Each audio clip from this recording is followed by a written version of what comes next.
I'm Hannah Hampton And welcome to my townhouse in London. Come on in.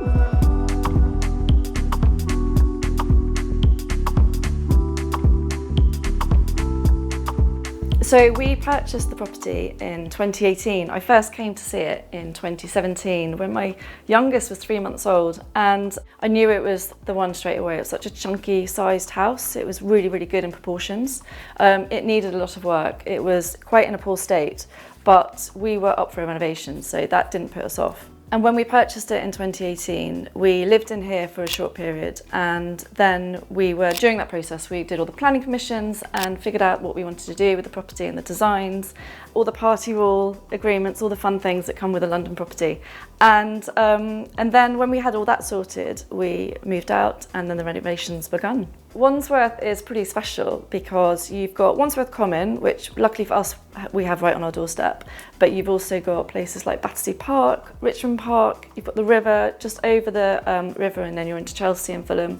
Really lovely areas. So you're quite quickly into town. In fact, there's Wandsworth Common train station, which is like maybe an 8-minute journey and you're straight into Victoria. So it's a brilliant location. But come this way and I'll take you into the kitchen first.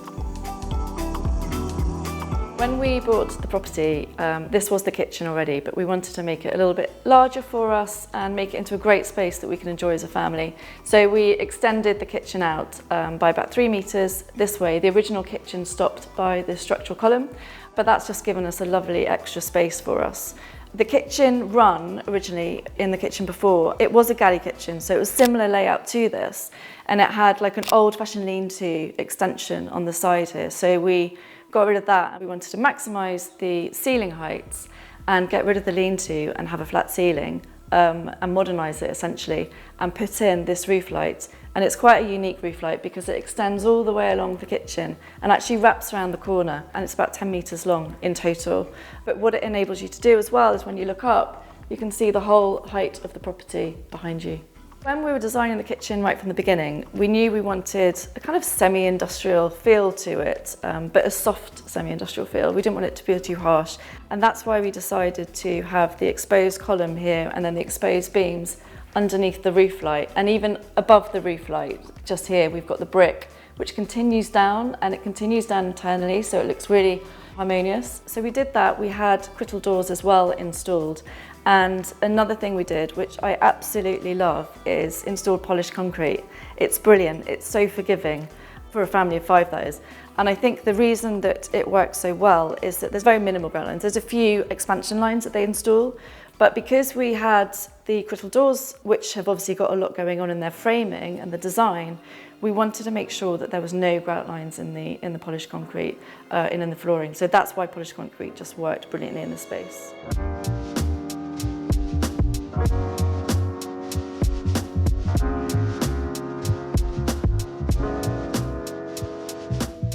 When we started the design of the kitchen, which is, let's face it, the main room of the house, isn't it, that everyone comes to, and what with the polished concrete, I thought it was lovely to introduce natural materials. I really wanted a marble shelf, so we made sure that we had this as part of the design, and this is a lovely floating shelf. And also it enables lots of light to kind of bounce around. It doesn't look too heavy with wall lights being up there, and you get to style it really nicely, which is always fun. And then we have this brilliant marble island. So we wanted a long island. This is about 3.6 metres long. We've got the hob on the island. Actually, I'm definitely a hob on the island person as opposed to the sink. I like the sink being slightly set back so that it's you don't get to see all the dishes on the island. I like a nice clear island. We've got the marble on the ends and the waterfall ends, and I really wanted it to look like a nice block. We've actually got these doors here, so whilst it looks like the marble's continuing, these are actually doors, so you can hide all sorts of things in here, and we're using the space for storage. And this, by the way, is Monty. He's our very cute little cavapoo. He's a little superstar. And then we have this seating area here, which is brilliant. We've got a gas burner, which is so lovely at Christmas time. We've got a little coffee table and a sofa, and Monty's kind of adopted this as his bed. But this is a really nice area for us to all get together and sit and enjoy. So to make the gas burner a little bit more special and elevate it slightly, we actually put it on a plinth. So I designed a plinth which is going to be poured in concrete, as you can see, and it mirrors the curves of the gas burner. So it curves around beautifully on the floor, and it just adds a little notion to, or at least elevates the design in that area, and it's just really special.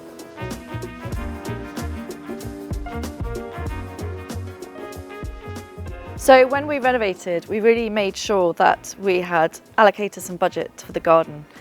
We actually got Shelley Hugh-Jones in to design the garden for us, and we love this space so much. So she was really good at making sure there were focal points. So this Alamanca here is the focal point from when we open the kitchen balcony doors, or even when they're closed, and you can see that view from the kitchen alley run. It is just beautiful. It has a wonderful blossom on it. We sit out here quite a lot in the summer months as a family. It's a brilliant little sofa area, and it's so close to the kitchen, and then behind us over there we have a barbecue and a seating area so we can have some alfresco dining. What we also have, which you may have noticed, we've got some pebbles, the pebble stainings, which is like a little border design that's going through the patio here. But we've also got them on the inside as the edge of the polished concrete before the crystal doors. So they talk to each other, and we've got like inside and out, which is a really nice touch. So it feels very considered. We've also got, on that note, the metal railings here. So in the light well down to the basement, we've got metal railings, and that again is very similar to what we've got inside the kitchen where we've got the metal railings. So it's again a little nod to the industrial feel, but it's got that gentle repetition, which I think is so nice when you're designing a house. Back inside in the kitchen, one of the things that we did when we designed the house was make sure that the staircase was part of the kitchen and not in the hallway. And we did that because we really wanted the basement, the lower ground floor, to feel connected to the whole of the rest of the property, rather than being accessed from a separate staircase within the hallway, where it may have felt a little bit more disconnected. So we did that here, and whilst we were designing this whole staircase area, we wanted it to feel quite special and not just a staircase. So it's a staircase which actually wraps around, leaps back, and we have these metal railings which mirror the ones that are outside. But we also put in an internal glazing section, and we did that for a number of reasons. A, to make this whole area feel quite special, but also so that the natural light pulls through everywhere. So the natural light that we're getting from the roof light above in the kitchen and from the crystal doors pulls through into the front area of the property, which is especially in that middle reception room, which is typically a dark area within one of these Victorian Edwardian houses.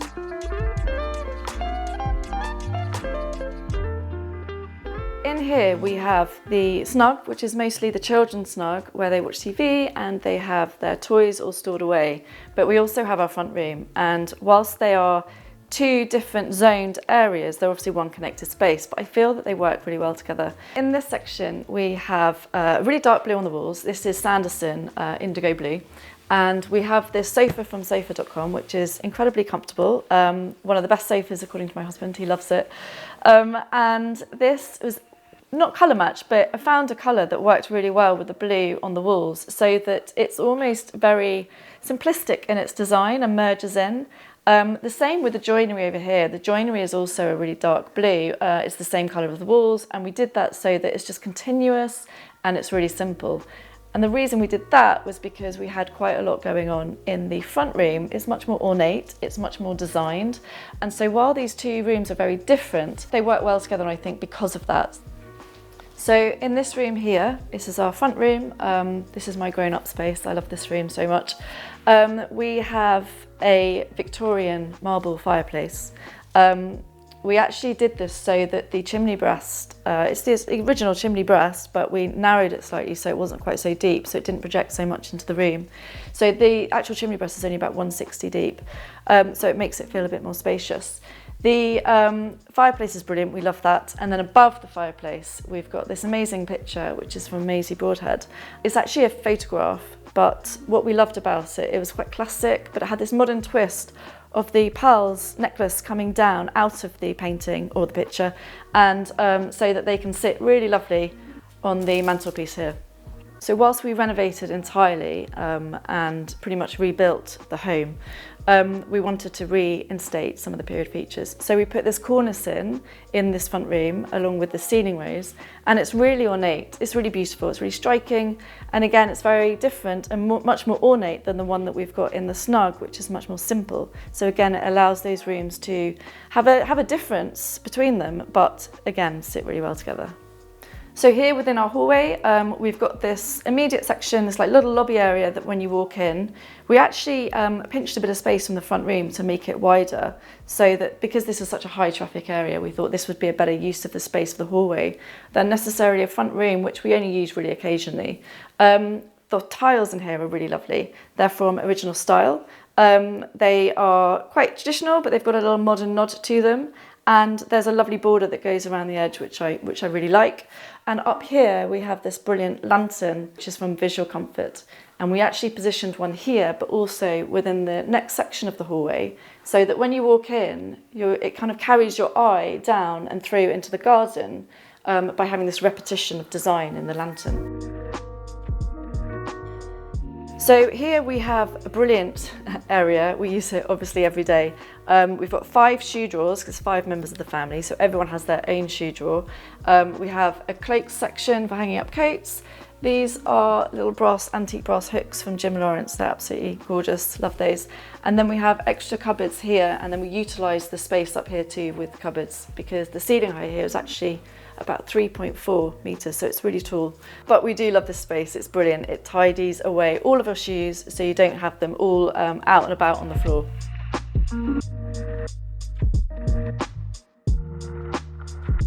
So this is our media room, and as I said before, we designed this so that it came straight off the kitchen and you didn't enter into a corridor when you were coming down the staircase from the ground floor.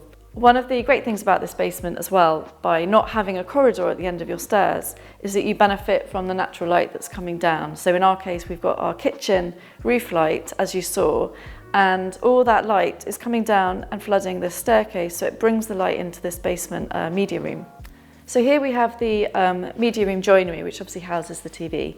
And when the doors are closed, you've got the open shelves either side. So if we're entertaining down here and we're not watching TV and we're just hosting some drinks, we can have it like this. But obviously when we want to watch the TV, we just push open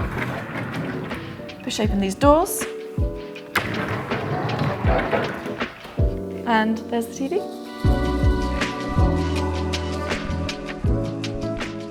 So my husband really likes punk music, and one of the agreements when we did the media room was that he was going to have some of his favourite records framed and put up on the wall. So we got them framed in the same colour as the walls, so it's really nice and discreet and lets them stand out. And this is Sanderson Night Fishing. It's a really lovely rich navy blue. So coming through into here, this is our study, our home office. And I work in here quite a bit, as does my husband actually, and it's brilliant because you don't feel like you're in a lower ground floor. You feel like you're surrounded by lots of lovely natural light, which we have thanks to the roof light above, which is from the garden, so we're actually under the garden here, and then from the criddle doors. So we've got criddle doors again here, and then just from the media room, which are obviously in the same design and style as the ones that we've got on the ground floor. And this leads out into a little courtyard, a little light well, which leads you up steps into the garden. So when you're sitting here, you've got a view of this area, which is really nice and lovely and natural. And then when you're looking this way, you see the media room steps, which are just such a beautiful architectural feature. So I'll take you into the other part of the basement, the front section. But actually, before I do, the staircase here, it's pretty unique, I think, because what we did is we had the builders cast the staircase in concrete first, and we actually left the stringer open and exposed. So you can actually see the original concrete that actually makes up the staircase. We clad it then in oak cladding, and we wrapped a little trim around the edge so that you don't see the join of the oak treads against the concrete. We've also got these metal railings, which are similar to the ones we've got upstairs, so it's just obviously all following down. And under here, because we've got this staircase, we've actually got an amazing amount of storage, which is hidden behind these panel sections, and this is how it opens, so it's quite clever. And we've got lights under there, which is great, and we can also access it from another door just here. And then over in this bit, we've got what looks like a wall. We've actually got lots of lovely storage here too. And this is where I store a lot of the samples from when I'm using for client projects and for work. And there's just brilliant storage and it's so tall. So leading through here, we've got double doors here, which always makes for like a grand entrance, which is always nice when you can and you've got the space. Here we have our guest loo. We've got a beautiful checkerboard marble tiled floor and a marble basin which we have commissioned. Taps from Studio Ore, which are really beautiful and antique unlacquered brass. And the paint in there, I'm often asked what it is, and it's from Zoffany Taylor's Grey. It's a great paint and it works brilliantly with the checkerboard floor. So up here we have our gym, a little home gym. When we did the designs originally, this was going to be our utility room, but actually because of COVID, which happened when we were halfway through the build, we changed this to a home gym because we wanted to be able to use space. Having been in lockdown for so long, we wanted somewhere to exercise. And I'm so pleased we did because we use it pretty much every day without fail. And it's very small, but very functional. And then in here we have our utility room. So it's very small, but it's everything that we need. So we've got another stacked washing machine and tumble dryer, as well as the one upstairs. But we use that a lot because we're a family of 5, and so there's always things that need to be washed. We've managed to fit in a under-counter fridge here. We've got a little sink. We've got lots of storage here for mops and hoovers. And then we also have this little clothes rack which pulls out, which is just brilliant. It's small, but it's functional, it's perfect. And that's our utility room. Here we have a guest bedroom with an ensuite, but now we're going to go up and see the main bedrooms.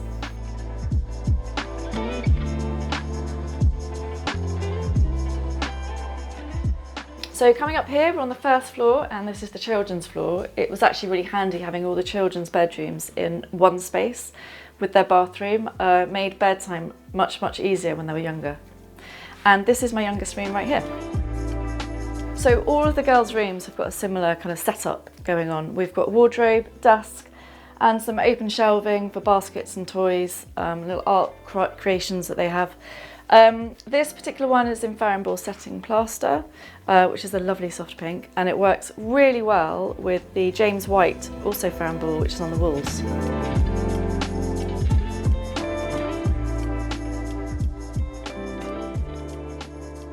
I love the fact that Monty's found himself in the tent.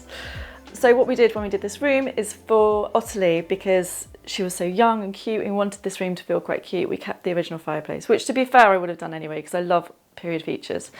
But what we did is stripped it back and repainted it in lime white, which is also Farrinball, which works with the James White.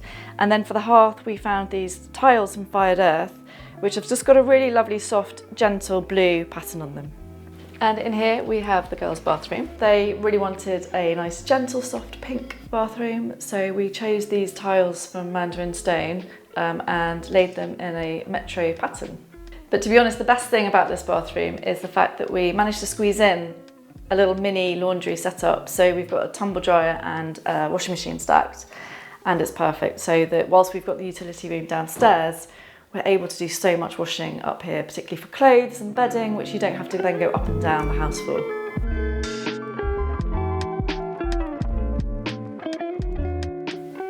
So this is Sophia's room. She's 13 now.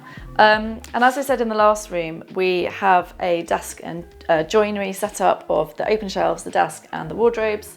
But her personality is really bright and bubbly and bold, so we wanted to go quite bright on the colours. And we've got Stiff Key Blue from Farrinball, Rangwali and Hay from Farrinball, and they work brilliantly together, especially with the Rapture and Right blind that we've got up here, that pattern, that crazy wiggle pattern. This is a light pink and a green, and it works really well with this room. And now we're going to go through to Amelie's room, and she's my middle daughter. So this room would originally have been the master bedroom, the primary bedroom, but we are now upstairs. We've got a whole floor upstairs. So my daughter's in here. And because of that, we wanted to honour the grand status that it was as the primary bedroom. So we put in lots of lovely period features again. So we put in a beautiful cornice, quite an ornate cornice in this bedroom. And we put in a really lovely ceiling rose, which is complemented by this beautiful feather pendant that we've got as well. We've got a similar setup again, as I've already said. We've got the wardrobe, we've got the desk, and then instead of a tall stack of open shelving, we've actually got some shelving that we carved into the old original fireplace, and we put this timber surround on it. When we first started doing the schemes for this room, one of the first things we found was this really cute, gorgeous wallpaper, which is obviously educational as well as lovely. So we pulled out the colour palettes within this wallpaper, and you can see them around the room. So we've got the denims actually here from Flower and Ball, which we've got on this bench. We've got the soft gentle blue, which is a fabric from peony and sage, on the bench as the bench cushion. And the blind and the curtains are also actually from peony and sage, which is the stars and stripes fabric, and it's really nice and soft, and it works brilliantly with the wallpaper. Obviously we've got this doll's house here, which I wouldn't have as choice, but Emily absolutely loves it, and that's the main thing.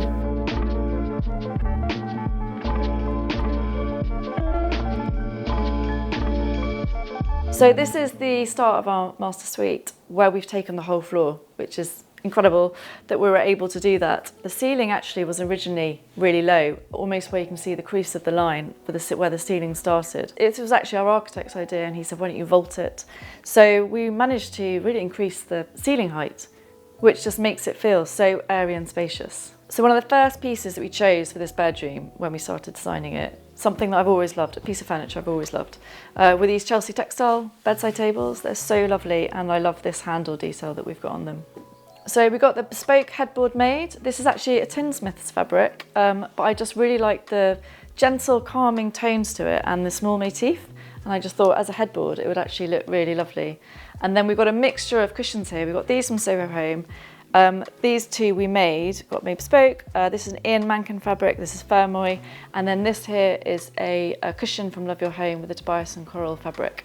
So for the window dressing here, we've got full length curtains. We hung the pole slightly higher, so it makes the curtains and the whole window look taller. And this is in a Fermoy fabric, it's their plain linen, and we've got a trim here from Samuel & Son. So we're coming in now into the dressing room, and we fitted carpet in here because we thought it'd be softer in a dressing room, whereas we've got wooden floors with a rug in the bedroom area. And this is a really nice open space. It's really spacious as a dressing room. It's really light because we've got light coming through from this angle, but also from the bathroom. We've got a bench cushion here, with a little bench, which is just a really nice little seating area. And then we've got the two main runs of joinery. Now I've got this section, which is closed off, because I didn't want it all on display and open, and I wanted a full length mirror. And then over this side, this is my husband's side, and he wanted a mix of open shelving and racks, but also some drawers as well. So we come up here into the bathroom, and we've got the split level because this was actually a bedroom originally, with its own ensuite, but we took the whole space and made it our bathroom. We were able to vault the ceiling in here too. So when we were renovating, we were originally just going to have it just so that it was above where the window is. But when we started stripping everything back, we saw this huge potential to actually have the ceiling vaulted, and so pleased we did because it makes the bath underneath even more striking. So on this side of the bathroom, we have a dresser here, which is great. So lots of drawers, lots of storage, beautiful marble top, a lovely mirror also painted in the dark Zoffany ink paint that you can see, and two wall lights flanked either side of the mirror, which are great for reflecting light on your face. Then here we have a WC, which is hidden behind this glazed privacy door, also in the same Zoffany paint, the ink paint. And then we have our vanity with Vaughan Design mirrors and wall lights from original BTC with the same marble, lovely Carrara marble. And then through here we have the double shower. We have two beautiful antique brass curved exposed showers from Drummond's, and they're really pretty and they look lovely against the marble mosaics. And then we do have one more floor where it's simply a guest bedroom and an ensuite, and it has again a huge amount of light coming through because we've actually got a Juliet balcony within the room, the bedroom, and it's really sweet.